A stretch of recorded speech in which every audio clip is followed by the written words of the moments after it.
Hello and welcome to Cassette Take, where you can eject wherever you want, but please don't forget to rewind. I'm Ethan. I'm Annmarie. And we just found out that the director of the Legend of Zelda movie is going to be a pretty darn good directing choice. Yay! We just saw Kingdom of the Planet of the Apes, directed by Westfall, who is also going to be doing the Legend of Zelda movie. And man, you go see this movie. We couldn't be happier that he's doing this and that.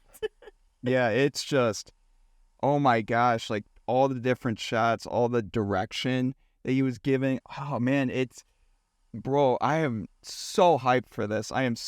But before we even get to Legend of Zelda, we saw the movie itself, Kingdom Planet of the Apes, and we saw it in Dolby Cinema. And we loved it. It was so good. This was actually our first time seeing a movie in the Dolby, I believe. I believe so, but oh my god, we picked a good movie to see. Yeah, I mean, starting off with this one, just the sound, the vibrations, and just the customization of the chairs was also nice. Yeah. To be honest, nice touch. Shout out AMC Dolby. That was an awesome experience. Yeah, AMC Dolby, keep rocking it, man. In more ways than one, you're doing great. But yeah, the movie itself. So this takes place 300 years, I believe, after the events of War for the Planet of the Apes, which of course followed the storyline of Caesar and concluded his story. And this one is kind of more like the Dark Ages. If you consider Caesar's story like the genesis of Planet of the Apes, then this is kind of like the medieval Dark Ages equivalent if you're looking at like a historical timeline. I kind of love the take that Westfall had on this story too, because he could have done something immediately after that. He could have done something with Caesar's son or anything like that, but he kind of goes into a new direction and is creating maybe his own trilogy, and I love it.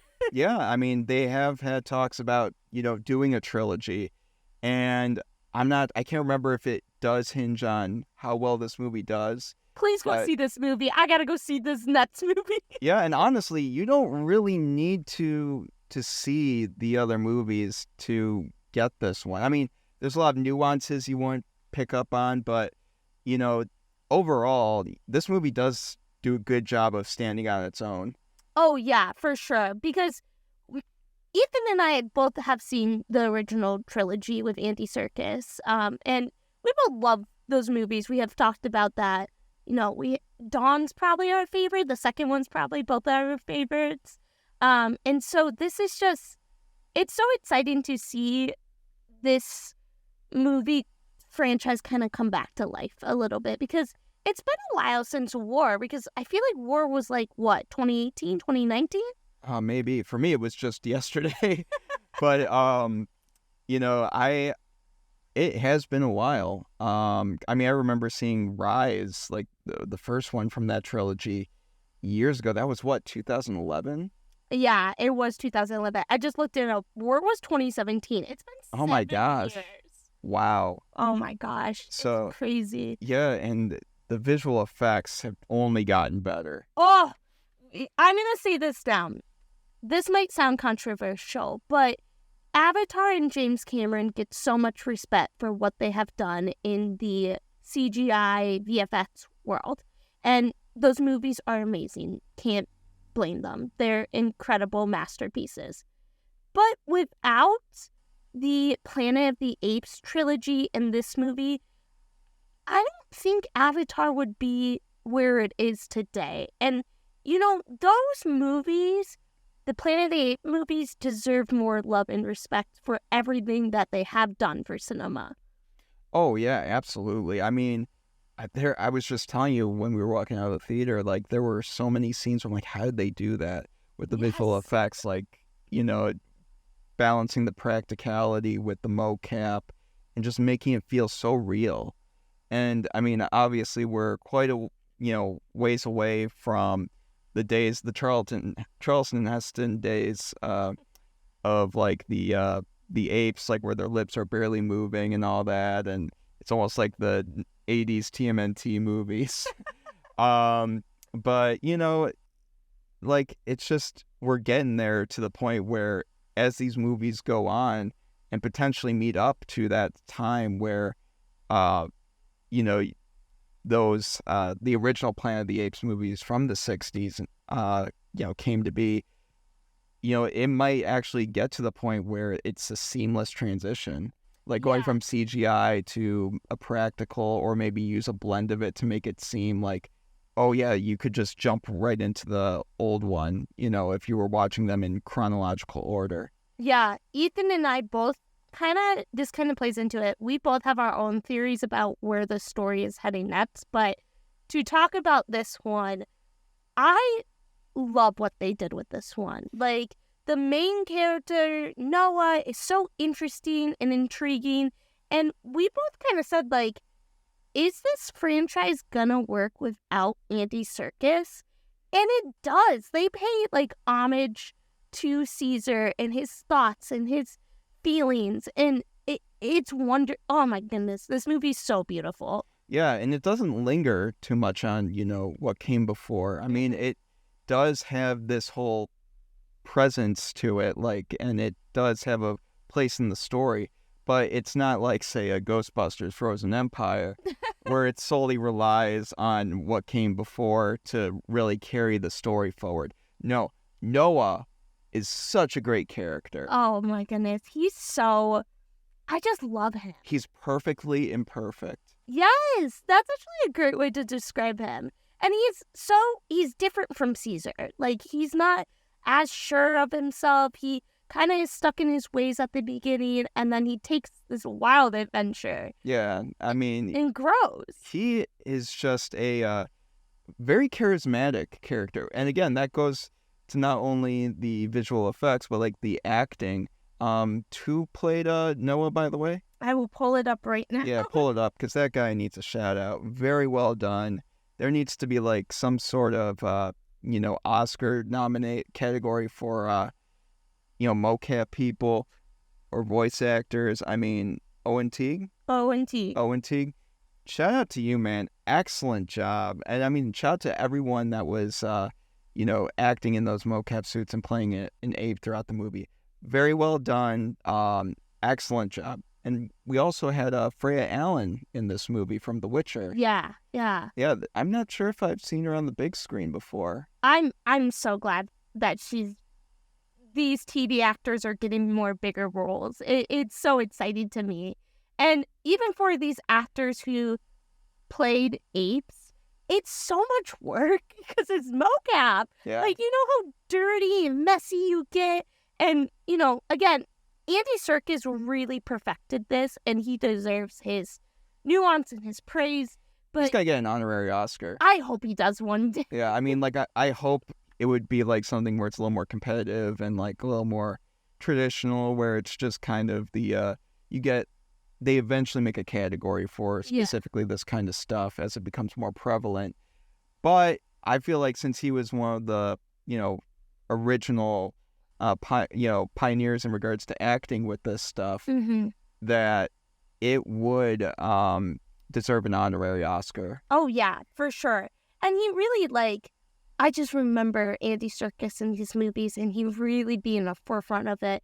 And so we were worried when he wasn't in this, but oh my God, this cast is absolutely incredible. Wes Ball must be, he must love this series because there's so much heart in this one. Oh my gosh, yeah. I mean, from the little nods to the original 1968 movie to nods to the previous trilogy, mm-hmm. to Matt Reeves' dominant trilogy.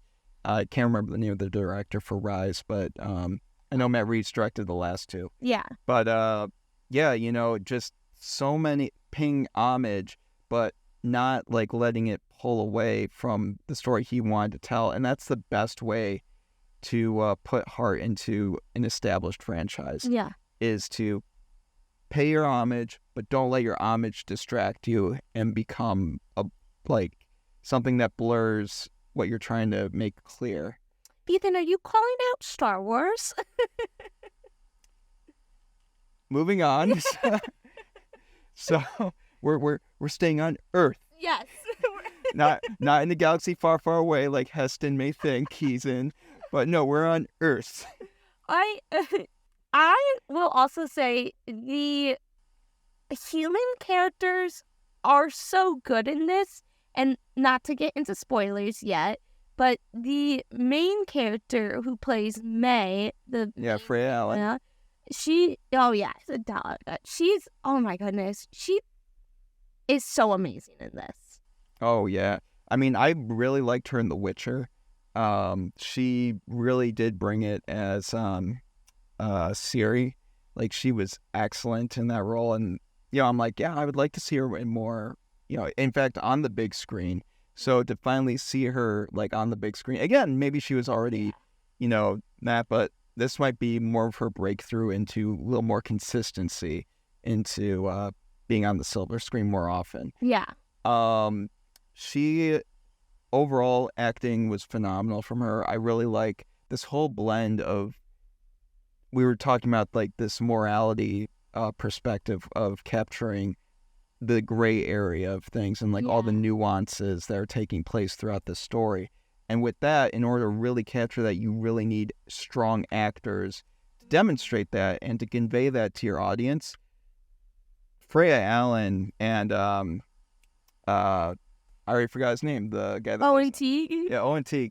Just phenomenal job doing that. Their chemistry is so interesting. Mm-hmm. And I'm so excited to talk about it more because they are opposing creatures. They're not the same. They don't understand each other. And then when you get deeper into the story, it's like, wow, like, how do you, like, oh my goodness. I need a second one so bad because I need to know what happens next. Like, I get it. We have the original one. We kind of know what happens. But, like, I want to see the middle story. Like, I want to see where these characters end up. Yeah, absolutely. It's just, everyone was so, even when the villain is even charismatic. Yes. I kind of felt bad. Like, a little bit. Is that bad to say? Like, I mean, he is the villain and he kind of did some bad things, but so that's what I'm saying, though. Like, there's so many, like, gray area nuances, but you get why he does those things. Yeah. Like, it's like a Thanos or a Killmonger. Like, you... Well, quite a step away from Thanos. Okay, yes. But, like, you get why, and there's reason behind it. Ethan and I are speaking in such great terms because we don't want to spoil it. We'll get to your spoiler review fairly soon. Oh, my goodness. But, yeah, this movie... it really surprised me. I came in going off of the last trilogy kind of maybe expecting a little less. I don't know why. Maybe it's because of like these new people at the helm. Like, of course it's the same studio, but with anything, it comes down more so to the creatives. Mm-hmm. So like, your Westball coming in instead of Matt Reeves. You got this, Andy Serkis not in it. And just all these new faces and characters, not only behind the scenes, but on screen as well. And this movie was able to land every single like hell yeah, Yeah. Just even down to the score. Michael Giacchino did the music for the last one. Then you have John Pasciano, I believe his name is, that does the Spider-Man PS PlayStation games. That's so cool. And he comes in and uses elements from Jerry Goldsmith's music from the 1960s version and Michael Giacchino's music and brings it together while also creating his own thing. So not only does the director do a good job of like blending this whole, wonderful, beautiful sandwich together, but, the composer does too. Mm-hmm. So chops, hey, shout out to John Pasciano. Can we also give a huge shout out to the main VFX editors too, Logan Wright and Danny Walker? I made sure to write down those names because this movie does not work unless you have visual effects that make you believe it. I believed that I was in this world. Like, it's so absolutely incredible, and I'm so happy that I was able to like really believe that this universe was real. Oh yeah. from the get-go, I mean, it didn't even really start with like too much action. It started more so with character development, and I really like that. Oh my God. Where you don't really always need this ginormous, like, epic attention getter. It doesn't always hurt, but you don't always need it, to just for the sake of one, right? I've talked with so many filmmakers where it's like, oh, your script is this or your movie is this because it's like it's boring because there's no action-packed, blood on the wall attention getter. And it's like, do you always need that? This movie proves you don't always need that. So, I'm such a fan of this movie. I would give it, oh man, this is going to be interesting. Ah.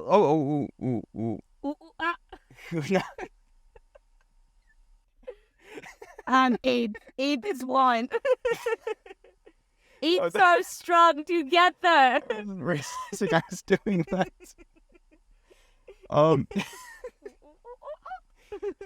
Okay.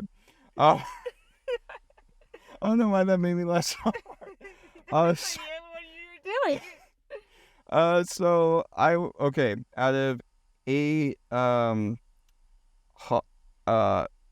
hawks, like, or was it hawks or was it eagles? Eagles. My goodness. I'm sorry. Okay, out of 8 eagles, you'll get that when you watch the movie. Out of 8 eagles, or 8 eagles, 8 eagles. Yeah, screw the 10 system. We're just doing 8. No, okay, we're having a great time here. 10 eagles, Annmarie.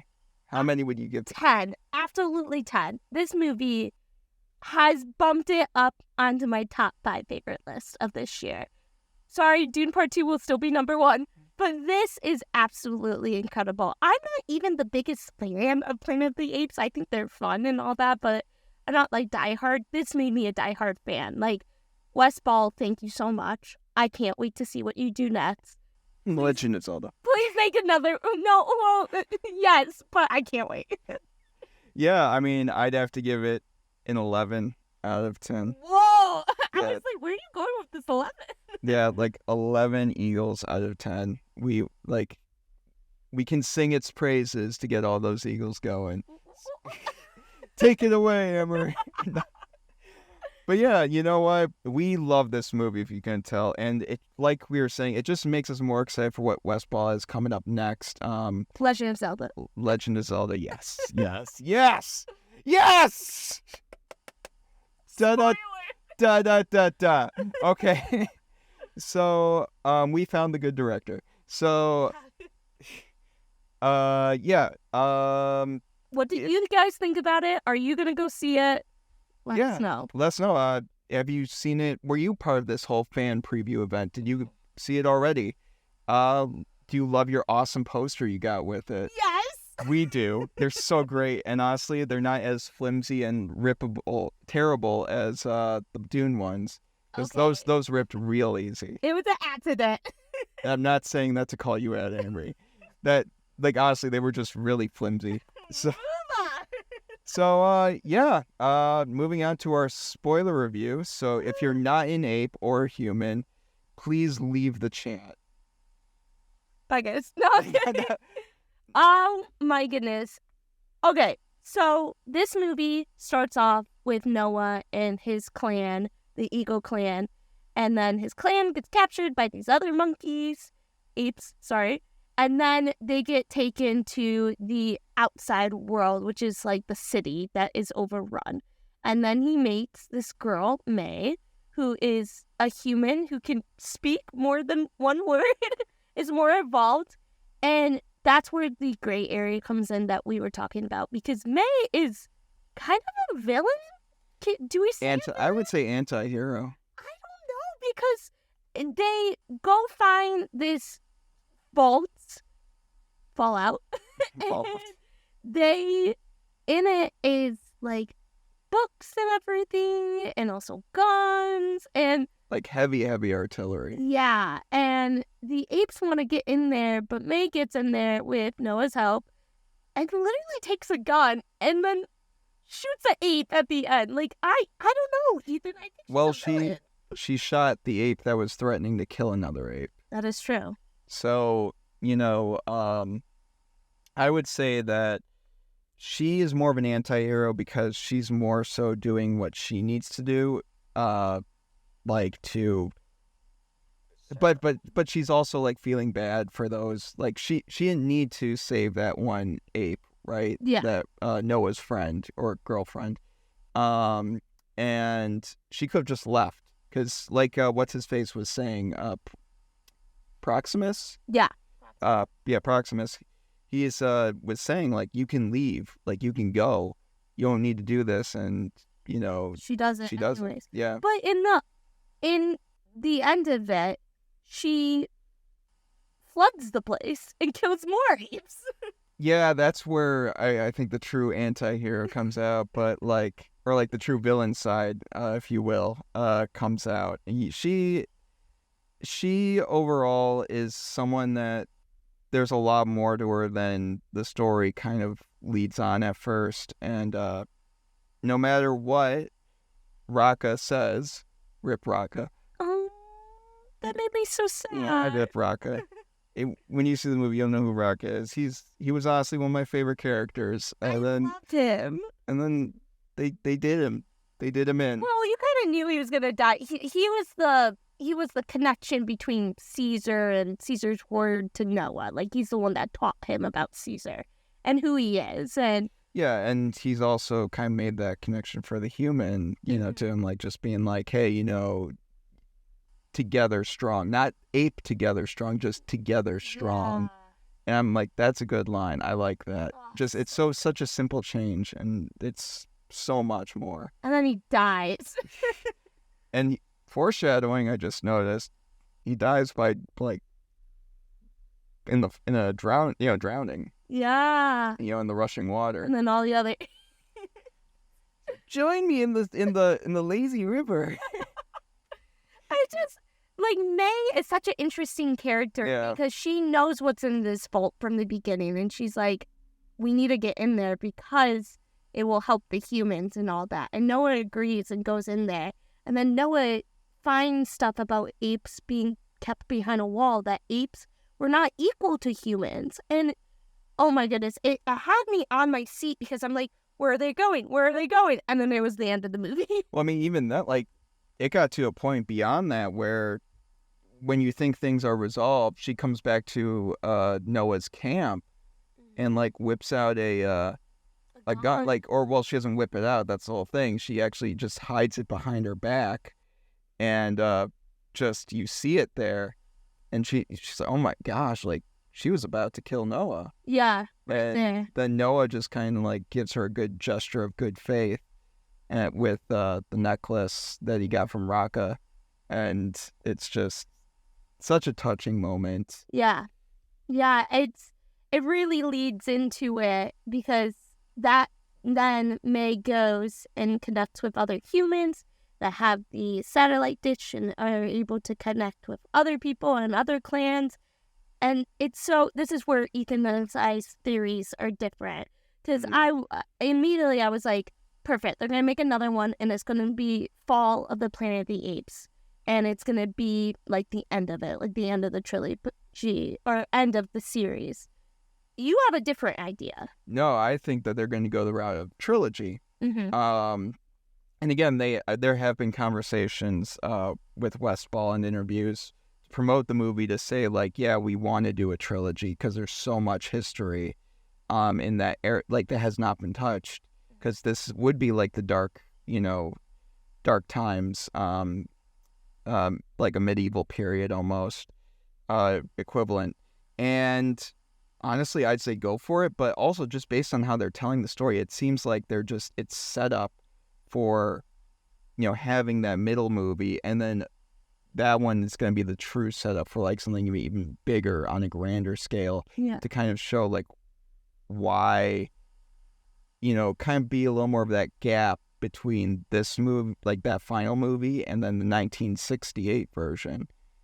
So I think there's going to be that, big transition point that we're going to find out like what truly happened to get the world, like places like New York where there's not really a jungle there anymore in the 1968 version. It's mainly like desert area. Oh, yeah, it is. Yeah, so it's like, did someone have access to nukes or something? Or like, so I don't know. There's so much up in the air right now. Yeah. But my theory, I have a couple of them. One is, of course, the trilogy thing, where they follow Noah throughout this whole ordeal. Yeah.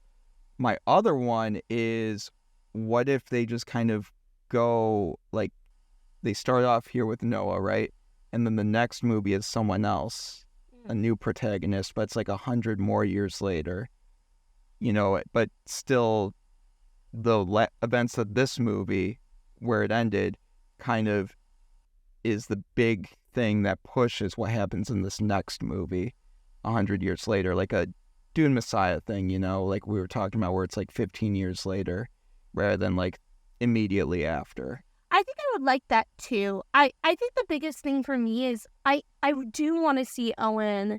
No. I do want to see Noah and May in the next movie, because their chemistry was so interesting, of a human and an ape, and I want to see where they go from there. Like, are they able to rekindle? Are they able to, be friends after what May does? Because this is the other thing we didn't mention. May kills a guy in this movie. Like, straight up just murders him. Yeah, William H. Macy just gets strangled the fuck out of. Because he's gonna try to stop her plan, and then Noah's like, oh shit, like. Yeah. So it's so interesting, because, like, what is he thinking? Like, now that Noah knows more about apes and humans, where does this go? Yeah, and it's not so black and white. Like, his view is just, he doesn't want to harm humans, but at the same time, like, it's almost getting to that point where it's a little more biased than Caesar's was. Yeah. But, like, in the other way. So while Caesar was raised by humans and, like, has that bias to be, like, more gentle to the human side, but, like, is more, is the leader of the apes. Yeah. Noah has kind of become a leader, but, was raised by apes and now is, kind of in that same position, but, is the kind of leader and guiding person to talk and communicate with the humans and know what they're like. Yeah. Gosh, I need a second movie so bad. So, I mean, honestly, can we just get it in our optical nerves now, please? Like, I just want it now, man. Whether it happens in real life where we just, humanity just screws itself over again. Oh, yeah, you didn't hear about that? Oh, no. Big sequel coming. No. Very immersive 4DX experience. Wow. Oh, man. I just love how this movie does such a great job with the gray areas, because even, like, Proximants, I felt bad for, too, because he's like, apes, like, we stand together. Like, these humans are here to destroy us. And then Noah's point of view of seeing kind of both sides, and then May's point of view, like, I don't know if I would do the same thing as her if I was in that position. Right. And it made me feel so complicated. Yeah, and that's the thing. It's like Proximus takes Caesar's word. Like, of course, Rocco was saying, like, hey, bro, like, he's messing with Caesar's words. And, you think, like, oh, he's probably taking it and just, like, changing it to something else, like, verbally as well. No, it's, like, the exact same phrase, apes strong together. Yeah. And it's just, he's now got that. Like, he's not wrong. No. But he's just, like, implementing it wrong. Oh, Westball, thank you for bringing this to my eyeballs. Yeah, just, man, dude, such a great job. Like, again, makes me so hyped for the Legend of Zelda movie. Like, all the shots of the horse riding and, like, in the open plains and the forest and the woods and the dark areas with torches. I felt like, I was already kind of traveling through Hyrule in a sense. So, man, I'm hyped for you. I am excited to see where not only you go, but where everyone involved in this movie goes, because everyone did such a phenomenal job. Hands down. Yes, all four of them. So with that down, yeah, guys, again, have you seen the movie? Regardless of your thoughts, like, let us know in those comments down below. This is one I want to hear all your thoughts on, because the more people that I know have gone to see this movie, the happier I'll be, whether you liked it or not, because that means you paid for your ticket. And we might get a sequel. We might get a sequel. So, I'm hyped for it. Monkey noises, yes. Annmarie monkey noises, yes. But hey, let us know your takes on our tapes in the comments down below, and don't forget to like and subscribe, and let everyone know that you are listening to an excellent new podcast. Apes strong together. Actors under Westball stronger together. Yeah, and so again, thank you for listening to this episode of Cassette Take, where you can eject wherever you want. But please don't forget to rewind. We hope you haven't ejected this far into the podcast. But again, please don't forget to rewind. I've been Ethan. I'm Annmarie. You guys have a great night. And remember, stronger together.